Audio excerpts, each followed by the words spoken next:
Okay, I don't want to license my idea. I want to venture it, but I don't know where to start and how much money is it really going to take. Watch this video because superstar Marc Portney is going to talk about how he does it when he launches his products.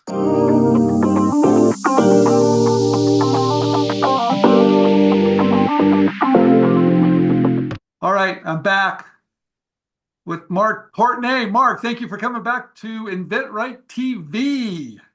Venture capitalist Marc Portney. He's brought hundreds of products to market. I guarantee that you have at least one item in your house that I was responsible for.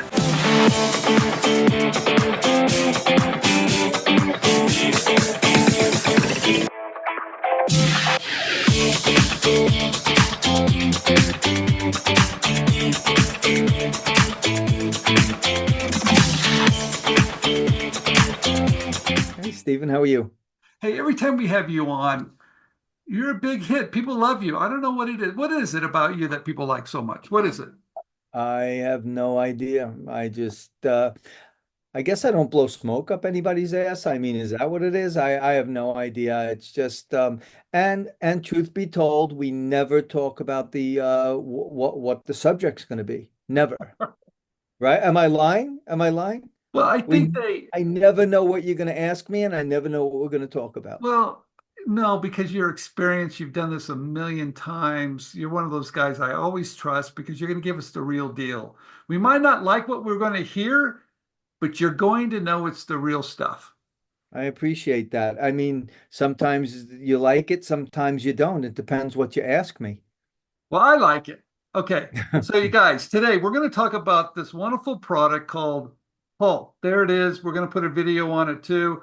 Officials tell us the fire started a short time ago. Most people panic if they find a grease-filled pan on fire. What you need to know to escape the flames. The last thing I expected was a fire in my kitchen. I've never used a fire extinguisher before, and this was easy to find and it was easy to use. Halt made it easy for me to put that fire out. And cleanup was a snap. Thank you, Halt. Marc, I love this product. I have Thank to tell you. you, I Thank love you. it. And I've got it on my shelf here. I've got two downstairs. I got one out in the garage, one in the kitchen. I'm putting them everywhere because if I've got a fire and I need to put it out, I can just reach and grab this. And this is really simple to use and it's not going to mess up everything. I love this product. Well, a couple of things. Number one, it's 100% sustainable. It's natural. It's not harmful to kids and pets, and it's made in the USA from tip to toe, including the can, the ingredients, the top. It's all made in the USA, which is different for me. I'm going to tell you the truth. I have a very big presence overseas, continue to. But this is one opportunity that we took advantage of that we can absolutely make the thing in the United States. Well, I want to talk about that. I Okay. want to talk a little bit more about your business because we don't really do a deep dive there a little bit. So let's talk about this because I know you've been doing this for a long time. So let's talk about this particular product. Maybe it's different for other products, but I want to talk about this one because this is the hot one. So how did you find this? Did it come to you? Did you invent it? Where did you, how did this come to be? So, like we've said many times before, I can't invent my way out of a paper bag. I am not that bright. I'm not an inventor. I'm an entrepreneur. There's a big difference between that.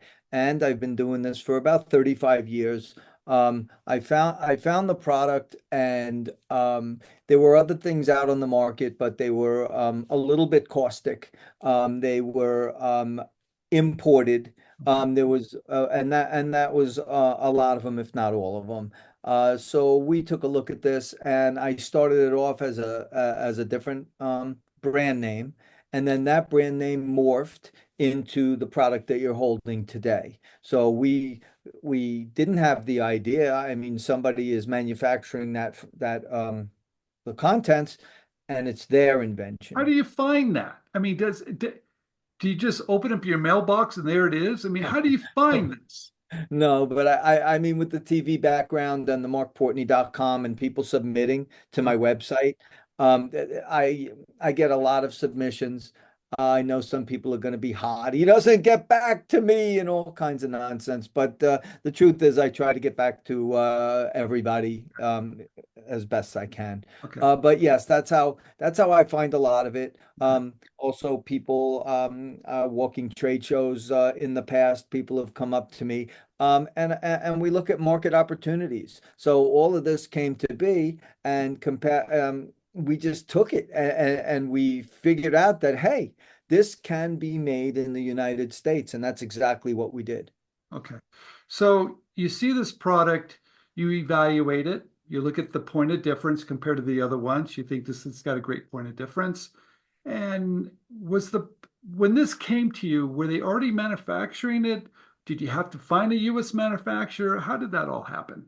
So I was introduced to the United States manufacturer, and he makes other items, but not like this. Okay. And then so we nailed down the manufacturer, and then we backed into we did it was a long, arduous process, but we did a survey. We surveyed hundreds and hundreds of people to see, hey, something super simple, okay? Um, have you ever fired a fire extinguisher before? 82%. All right. Stephen, wrap your head around that number. 82% of people have never fired a fire extinguisher. I never have.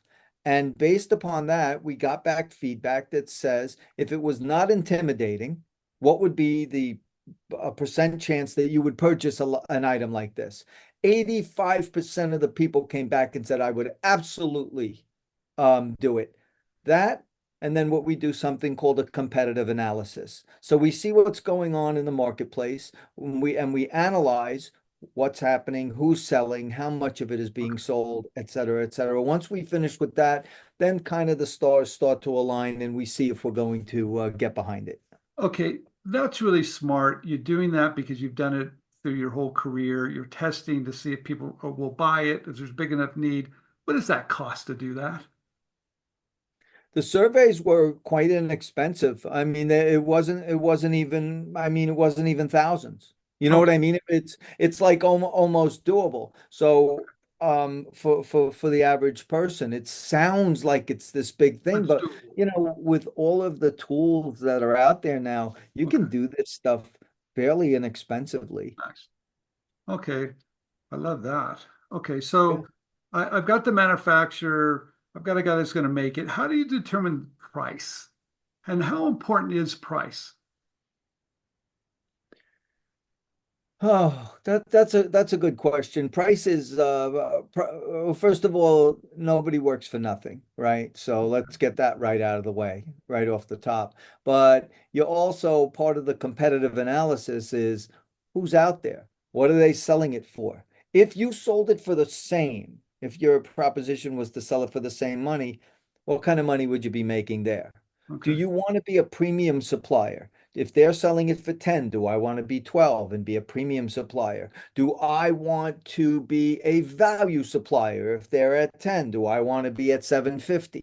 All of those decisions get made, but at the end of the day, you have to keep an eye on the profit margin and see volume plus margin equals money. how do you make those decisions? How do you know?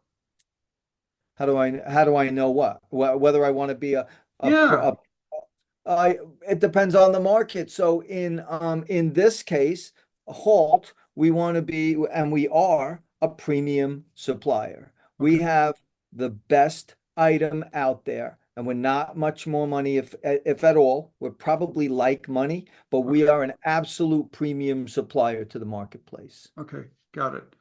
So you've got the product. Who came up with the name? I love the name. We wrestled for a long time. Like, I mean, Stephen, the process was incredible. Everything down to the color of that can. Every fire suppressor and fire extinguisher that known Red. to man is what? It's red, Okay, right? So we had it red, we had it this. So we showed the survey. Which can would you be more likely to buy? Here it is in red, here it is in safety green, and okay, you just go through the process and you collect data. That's what you do. It's a leap. I'll tell you that being first to make a lime green can is It's pretty adventurous, at The least. quality is really good. I Well, mean, that's a painted can. it's When I nice. first started, we put a sticker on it. Oh, Um, like wrap the can in a sticker, but then we took a look and we wanted to be that premium supplier. We wanted to be next level. And that's exactly what we did there. If I could just go back a half a second, I also wanted to talk about decisions on how to go forward. So what we also looked at was 45% of the market had something in their house for fire safety, which means 55% of the market have nothing. mm, So if you look at the households in the United States, do a little arithmetic, pull out a calculator and see 55% of the homes, and even if you suck and got a percentage of those homes, you still have a ferocious business on your hands. okay. And that's kind of the things that we put together. Let's talk about how to determine your profit. I mean, how do you, are you a finance guy? How do you do that? Not even close. I mean, you have to look at your overhead. You have to see Okay. what is this costing you from soup to nuts? So you have to take the price of the product, whatever it is. We're not even talking about Halt right now. You take a look at the price of your widget, and it's the price of your widget, and then you see competitive analysis, what's out there now. So that may give you a ceiling if that's the decision that you make. So the difference is, the margin, is that enough to cover your overhead? Is that enough to at the end of the day make a really nice living for you and your staff or whoever it is? Okay. But some people work out of their home, and they're making units and they ship it to Amazon or wherever they ship it, and their overhead is fairly low. But if you ship it to Amazon, you've got fees and things like that you have to take into consideration. So it's all calculated upon sales price, cost of the merchandise, and then whatever fees and overhead would come in the middle. I mean, if you're not careful, you might be doing it all day long and then come up with zero profit. And now that's called a hobby, Stephen. That's called a That's what hobby. that's. That's what that's called. Um, when you do you have a certain amount of profit margin, a certain percent that you think that you'll go after? Is it 10%, 20% at the end of the day? Or does that even matter because you look at the volume? Well, we're hoping for a monster volume play. That's what we're hoping for. So we'll work relatively tight to get to that volume, especially if we've made a decision to come in premium product, but a little bit less than the competitors. That combination will get us volume So if you got we to look if at we know what we're doing. oh, so you really have to look at the volume to determine what you're willing to invest, your time, your energy at the end of the day. Oh yeah, I mean, me personally, Yeah. it's got to be, all those things have to pass muster. I mean, if I take a look at it and it's a Me Too and they're selling it for very little money and there's nothing there. I mean, even if I'm the best in the game and I can move 1 million units, but at no money, you might as well move 10 million units. Who gives a shit? It doesn't matter. Okay. Let's talk about where you're going to sell this. Because do you have special places? Are you more of an online guy, retail guy? Where do you like to play? Well, it's a combination of all of that. So we'll like brick and mortar, but we also like to go online. We do have an Amazon presence, obviously. Okay. And we're firing on all cylinders. So that it's not, I don't mean to whitewash the answer, but the answer is we're in all of the said places that you just mentioned. Is that hard to do? I mean, if you're selling online and let's say one of the big retailers pick it up, how do they feel about that? Or do they care if you're selling it, they're selling it, it's selling everywhere? How do you navigate that world? No, they care. You just have to be strategic. You have to make sure that if here's what you picture. So you're sitting in front of a major retail buyer, and right in front of you, they're going to go online and look it up. Do you look like an asshole or are you going to be a champion? That's what you have Oh, to think about.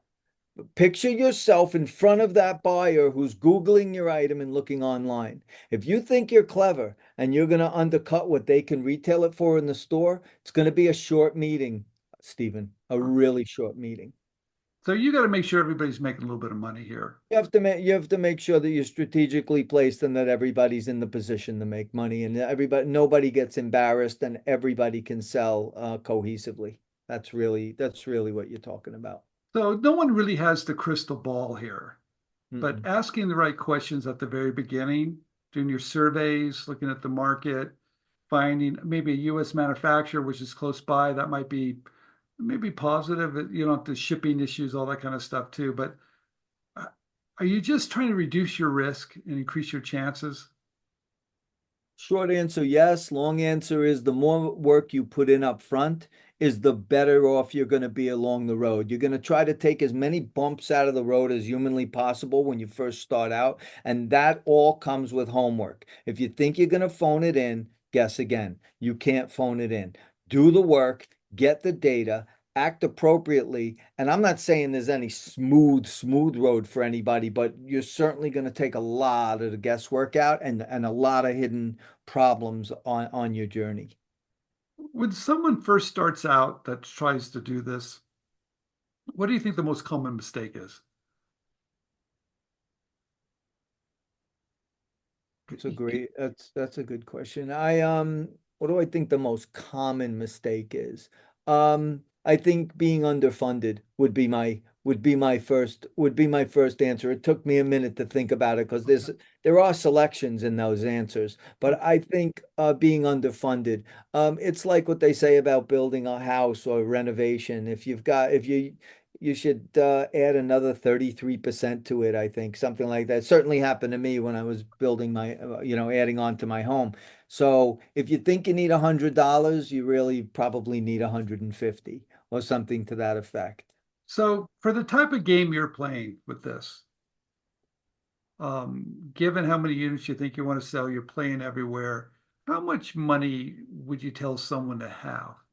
$500,000, $200,000? What's a good number?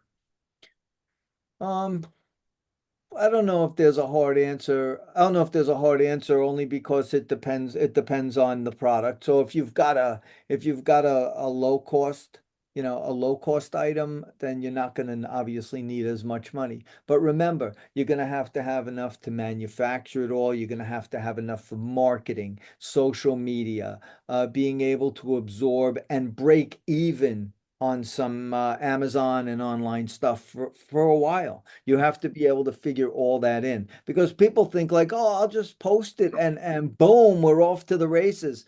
And it doesn't work Oh, that way. It just can doesn't. can I launch it So with 20 grand? that Yes. I don't think so. I don't think so. 50? I No. don't think so. Yeah, it's a big undertaking. That one's a big undertaking, but somebody who's doing something a lot less expensive The reason could why I'm probably do a good asking, job. most people have no idea what it takes. They're thinking that I'm going to start out small, put it on Amazon, put it on my garage, and I'm just going to get the orders. I'm going to build up, build up, build up, build up. How long is, I mean, But that's a next level thing. This is a big team that we have. We've got a big team with some really big players, okay, and that so that's not really fair to okay, use an example for the inventors and for the okay. smaller entrepreneurs. I mean, But we you all really have a big idea, but most of the people have most people that have an idea, they don't want to go small, they want to go big. okay. So they got to have the funding, they have to have an investor, or they have to have somebody who's going to get behind it. But I think the most important part is to put it down and plan it all out and say, we're going to need 5,000 or 10,000 or $15,000 and here's the money and we have it put aside. Because if you think you're just going to fund it as you go from the sales, like a lot of people think like, oh, I'm just going to sell it and I'll take that money and I'll flop it into a and unless you're well funded at the beginning and you do the amount of homework and research that it takes, that you're going to be surprised if you don't do that stuff. Yeah, what the best advice I give someone if they want to venture themselves, find a partner that's already done it many, many times, has had some successes and failures, and still has a smile on their face. It's called what do they call an expert? Somebody that's done it once before. Why do I say that? But I'll give you a perfect example. So you buy a dining room set at IKEA, and the first chair you put together, you've got the instructions and you're looking at it and you're wringing your hands and your head and you're like, oh, the screw A and it goes here. By the time you get to the second one, you're just glancing at the instructions. By the time you get to the third chair, you're not even using the instructions, you're just popping them together. So it's a small example, but that's how the experience factor takes you through smoother and quicker and better. Am I going to say that we don't make mistakes even after all these decades? I'm going to tell you that we still make mistakes, but we try to mitigate as many as we can. Mark, you're the best. Thanks, Stephen. I appreciate you. Thanks everybody for watching inventRightTV. And thank you, Mark, for kind of pulling back the curtain on what it really takes to take an idea like this and sell millions of them. So thank you very much. Thanks, Stephen. Okay, you've got a great product idea and you're not quite sure what to do. Or maybe you've got inventory in your garage because you were selling your product on Amazon and you don't want to continue doing it, but you want someone to help you license your idea to a company to bring it to market for you. We have a new program that's called Gateway, where we do all the work for you. We'll find the right companies and the right people to make sure your product is pitched correctly to get the licensing deal. This new program is called Gateway. If you're interested, please check it out.